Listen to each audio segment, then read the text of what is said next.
범죄 처리 이런 제목으로 하나님 말씀을 재상고하고자 합니다. 교회의 범죄 처리. 이 고린도 교회에 이 죄가 들어왔습니다. 그것도 아주 무서운 음행죄인데요. 오늘 본문 1절에 보시면 그 음행죄는 이 누가 그 아버지의 아내를 취하였다는 데다. 그러니까 자기 어머니, 뭐 직접 자기를 낳아준 어머니는 아니겠지만 아마 아버지의 아내이기 때문에 뭐 새어머니 혹은 뭐 계모에 해당된다고 할 수 있겠는데, 어머니, 아버지의 하체를 취하지 말라고 하는 율법을 정면으로 위반한 거란 말. 그래서 바울이 지금 예수님의 이름으로 책망한 거죠. 이 책망을 해서 달게 받으면 유익이 많단 말이에요. 바울이 음행죄에 대해서 고린도 교인들을 책망한 내용은 세 가지. 첫째는 음행죄가 들어온 걸 책망했는데 이거야말로 안 믿는 사람들 세계에서도 없는 그런 폐륜적 죄란 말이에요. 교회는 이런 죄가 들어서도 안 되지만 이런 죄가 들어온 것을 잘 처리하는 거, 이게 중요하다는. 언제나 이 지상의 교회는 완전한 교회가 없습니다. 완벽한 교회도 없죠. 다 불완전한 인간이 모여 있기 때문에 언제나 갈등이 있고 죄가 들어올 수는 있지만, 그걸 잘 처리하지 못해 놓으면 그것은 적은 누룩이 온 덩어리에 퍼진 것처럼 그 죄가 퍼져서 이 교회가 성결성을 잃어버린다는. 성결성을 잃어버린 교회는 그건 뭐 아무리 숫자가 많이 모인다고 해도 그 무능한 집단이고 하나님이 함께 할 수 없습니다. 누구든지 화평함과 성결함이 없이는 하나님을 볼 자가 없느니라. 하나님을 영적으로 보지 못한다네. 즉 교제가 불가능한 것이죠. 예수님의 이름으로 책망했는데 그 음행죄가 들어온 것에 대해서 책망했고, 두 번째는 죄를 통한히 여기지 않았다는 거예요. 2절에 보면 그리하고도 너희가 오히려 교만하여 져서 어찌하여 통한히 여기지 아니하고 그 일 행한 자를 너희 중에서 쫓아내지 아니했느냐. 바울이 세운 이 고린도 교회, 바울이 잠깐 비어있는 동안에 이런 뭐 분파 문제, 음행 문제, 우상숭배 문제, 송사 문제, 은사 문제, 아주 뭐 엄청난 죄들이 다 들어왔는데, 특별히 음행죄가 들어왔을 때 교인들이 이 통한히 여겨야 되겠는데 그 죄에 대해서 둔감해졌고 죄에 대해서 애통하는 마음을 가지지 못하는 것입니다. 애통하는 자는 복이 있나니 저희가 하나님의 위로를 받을 것이며 그랬단 말. 이런 죄를 바로 인식하고 어떻게든지 거룩한 공동체를 세워나가도록 우리가 다 노력을 해야 됩니다. 언제든지 이런 죄를 사단이 가져다 줄 수 있는데 그걸 처리해야 된다는 말. 또 하나님 앞에 기도하면서 동일한 애통함, 동일한 간절함으로 하나님 앞에 기도해야 될 텐데, 고린도 교인들은 통한히 여기지 않고 애통하는 마음을 갖지 않았단 말. 거기에 대해 지금 책망하는 거고, 그 다음에는 범죄한 사람을 책벌하지 않고 그냥 놔둔 것. 이것은 이 사랑이 아니고 그야말로 무관심의 소치. 교인들도 뭐 내 신앙 내가 지킨다, 뭐 틀린 말은 아니지만 우리는 이미 예수를 믿는 순간 교회의 지체가 됐습니다. 공동체적 정신을 가져야 된다는 말. 교회 안에 누가 즐거워하는 자가 있는가, 또 교회 안에 누가 이 고난당한 자가 있는가. 너희 중에 고난당한 자가 있느냐? 전 기도할 것이요 믿음의 기도는 병든 자를 구원하리니 주께서 저를 일으키시리라. 너희 중에 즐거워하는 자가 있느냐? 저는 찬송할 것이요. 너희 중이라는 건 교회 공동체를 가리킵니다. 교회 공동체 안에는 결혼과 장례, 고난과 슬픔, 건강함과 그다음에는 질병 이런 것들이 언제나 상존합니다. 그게 즐거운 일이 있다고 해서 너무 즐거울 것도 아니고 괴로운 일이 있다고 해서 너무 괴로울 건 아니란 말. 항상 이런 일이 우리 가정에 없지만 다른 가정에 있을 수 있고 또 성도들 사이에도 이런 일들이 천당할 때까지 계속되는 거예요. 그러면 언제나 진지해야 합니다. 진지하고 공감을 가지고 애통하는 마음을 가져야 되겠는데 그런 마음이 전혀 없어요. 정신이 반쯤 나간 사람처럼 덜렁덜렁거리고 그 다음에는 그 정말 아픈 사람에 대한 애통함이 전혀 없어. 감각 자체가 없다고. 그저 내일에 대해서만 몰두하고 그렇다면 뭐 세상 사람이나 다를 바가 전혀 없지 않겠어요? 정말로 어려움을 당한 사람과 함께 이 공감을 가지고 기도해주고 위로해주고 또 격려해주고 이게 참 중요하단 말. 또 이런 이 범죄가 들어왔을 때는 이 통한이 여기는 그런 마음을 가지고 어떻게든지 이 죄를 제거해야 이 적은 누룩이 온 땅에 퍼진다고 했는데 이 죄가 악영향을 끼치지 않는단 말.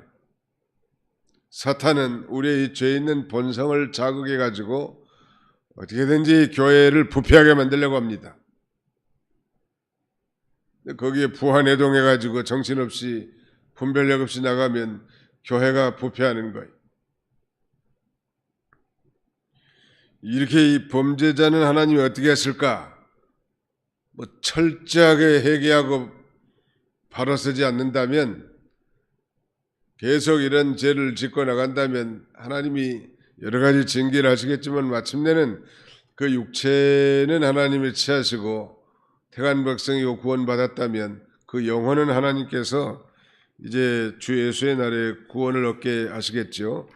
우리는 이 범죄자가 끼치는 악한 영향을 바로 깨닫고 그걸 위해서 통한히 여기면서 그 다음에는 그 죄를 마지막에는 제거해야 된다는 거예요. 범죄자에 대한 처리가 결론인데 첫째는 사귀지 말라는 거예요. 형제들 중에서 예를 들어서 음행이나 탐욕이나 우상숭배나 후욕, 즉 남을 욕하거나 술 취하거나 속여 빼앗는 자. 어느 사람이 나보고 도봉교인이 잔치집에 가가지고 무슨 그 뷔페집을 하는데 도봉교인이 그 갖다 맥주를 갖다 먹고 있더라는 거예요. 나보고 얘기를 해주더라고. 그 직분자들인데 아니 그 만자들이 다 보고 있는 데서 술을 먹을 정도면 안 보는 데서는 얼마나 그 술을 먹고 살까 그런 한심한 생각이 들어와요. 그래서 그 두 사람을 불러다가 다시는 이런 일이 없어야 된다. 만약에 이런 일이 다시 있으면 우리 교회에서도 그걸 좌시할 수 없습니다. 반드시 치료한다.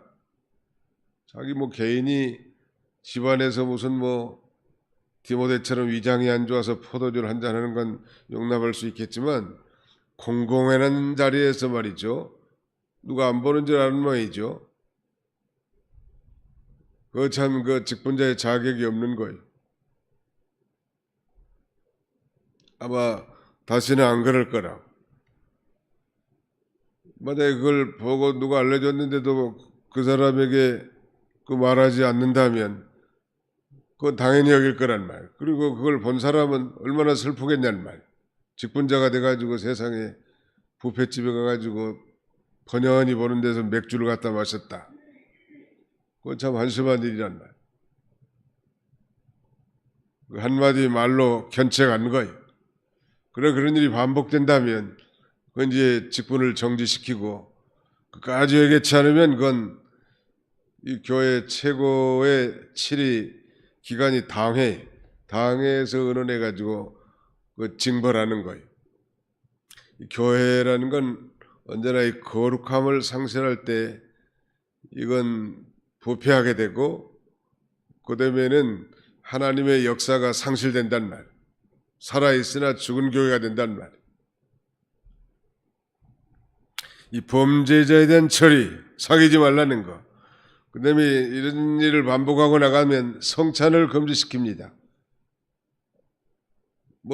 본인이 알아서 성찬에 참여하지 않으면 참 좋겠거니와 그렇지 않다 할지라도 이 성찬 수찬 금지라고 하는데 이 수찬 금지도 교회의 벌 가운데 아주 높은 벌이에요.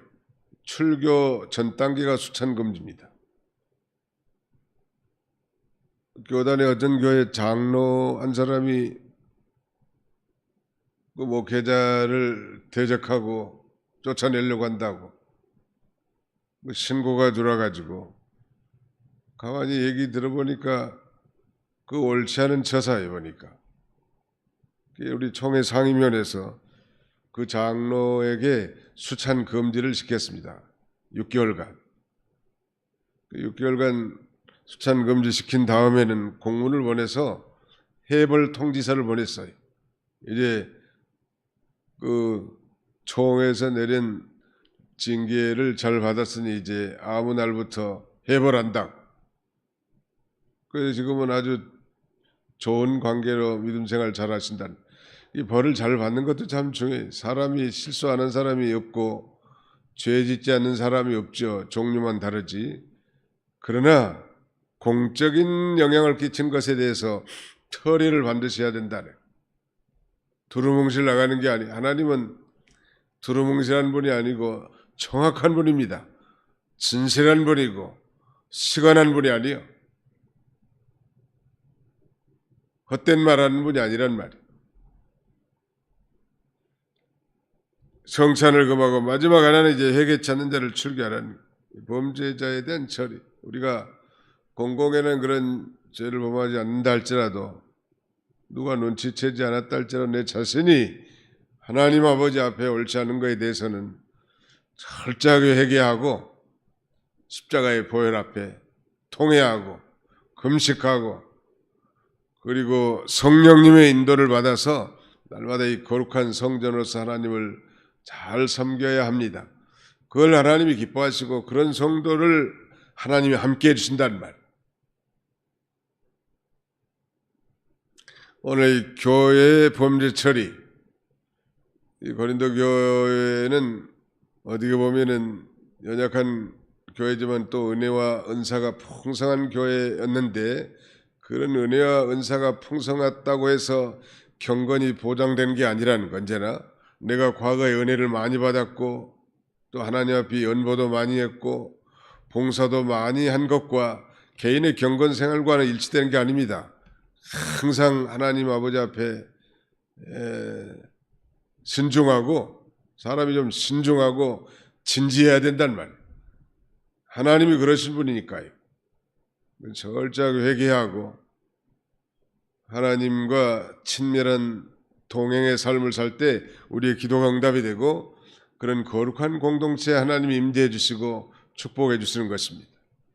이런 이 복된 교회를 함께 세워나가는 저와 여러분들이 다 되시기를 주님의 이름으로 축원합니다.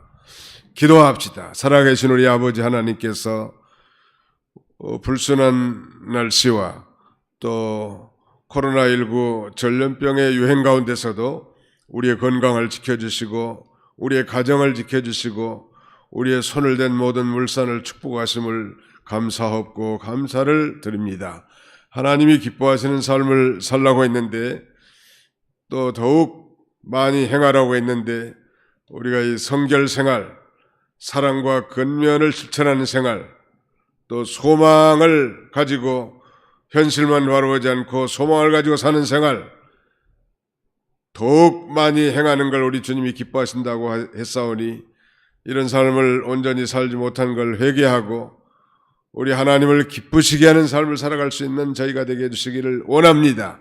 믿음이 없이는 하나님을 기쁘시게 할 수 없고 육신에 있는 자는 하나님을 기쁘시게 할 수 없다 했사오니 믿음으로 살고 성령의 인도와 주장을 받아 살아나가는 우리 모두가 다 되게 해주시기를 원합니다.